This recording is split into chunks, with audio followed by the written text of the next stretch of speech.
If you don't heal from what has hurt you, you will inevitably bleed on those that haven't even cut you. And that's not my original quote. However, it is a quote that I live by. Friend, the greatest gift that you can give yourself and anyone that is in your proximity, as well as your ancestors, your family, anyone that is connected to you, your projects, the greatest gift that you can give yourself and everyone else is your ability to do your work. And when I say do your work, I'm talking about staying in your lab and actively working on the areas of your life that you are hurting in. I didn't say you have to do it alone. There are plenty of healing modalities out here that exist that are available for us. So many of us are walking around not realizing that the wound might be the fault of others, and healing is ultimately our responsibility as adults. And I didn't say that it was fair. Life isn't. And life is also really beautiful. When you get to the place and space in your life where you understand a lot of things have happened for you to learn lessons, for you to repair things and not repeat, and for ultimately you to transform these harder experiences, which is what we call alchemy, and rise and ascend. And before you come at me in the comments, because lately I've been seeing some people do that. They are listening to my messages with their triggers and not from a healed perspective at all.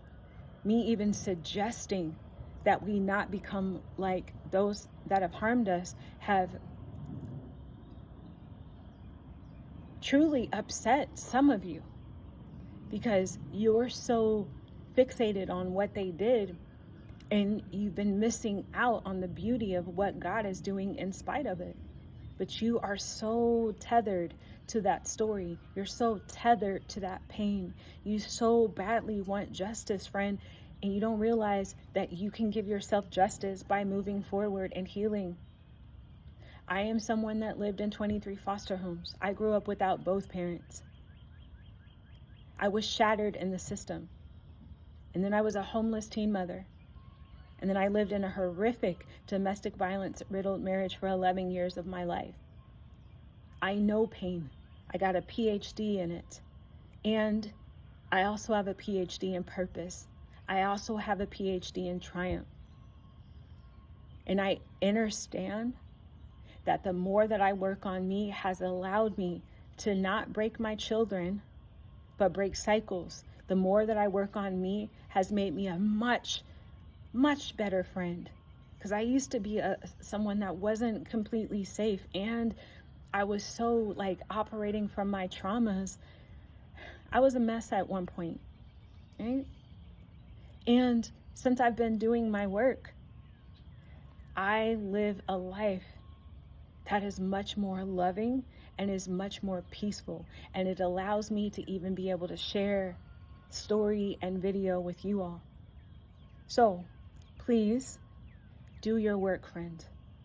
It's not anyone else's responsibility, it's yours. And I didn't say that it was easy. And we have to choose our hard.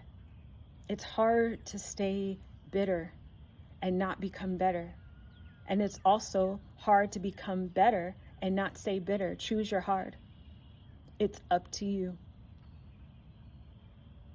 The apology, like I said in a few videos ago, may not ever come. Healing is your responsibility. And the situations that happened to you, they are meant to teach you who not to become. And they are actually meant to help you rise. I love you, truly. And I want to see you do so well. Peace.